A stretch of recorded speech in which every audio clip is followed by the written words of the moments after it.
আসসালামু আলাইকুম। আজ থেকে রাতের বাসি ভাত ফেলে দেবেন না। রাতের বাসি ভাত দিয়ে বানিয়ে ফেলুন এই মজাদার রেসিপিটি। মজাদার রেসিপিটি বানানোর জন্য প্রথমেই আমরা এই জায়গায় রাতের বাসি ভাত নিয়ে নিয়েছি। এরপর আমরা 2 চামচ চালের গুঁড়া নিয়ে নিয়েছি। তারপর আমরা এই জায়গায় দিয়ে দেবো পেঁয়াজ কুচি এবং মরিচ কুচি। পেঁয়াজ কুচি এবং মরিচ কুচি দেওয়ার পর আমরা এই জায়গায় দিয়ে নিব মরিচের গুঁড়া 1 চা চামচ দিয়ে নিব।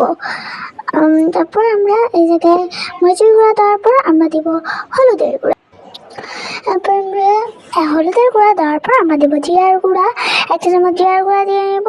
তারপর আমরা এই জায়গায় স্বাদ মতো লবণ দিয়ে নিব। তারপর আমরা এই জায়গায় স্বাদ মতো চিনি দিয়ে নিব। তারপর মিশ্রণটাকে ভালোভাবে হাত দিয়ে মাখিয়ে নিতে হবে। তারপর মাখানো হয়ে গেলে তারপর আমরা এই জায়গায় নর্মাল পানি দিয়ে আবারও ভালোভাবে আমাদের এই মিশ্রণটাকে মাখিয়ে নিতে হবে।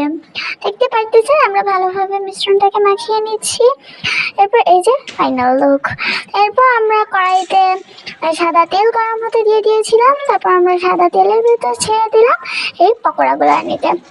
আমরা এই জায়গায় পকোড়ার শেপগুলো দিয়েছি, আপনাদের ইচ্ছা করলে যে কোনো শেপে আপনারা দিতে পারেন। এই যে দেখতেই পারতেছেন আমাদের পকোড়ার final look. Thanks for watching. Like comment share করে দিবে।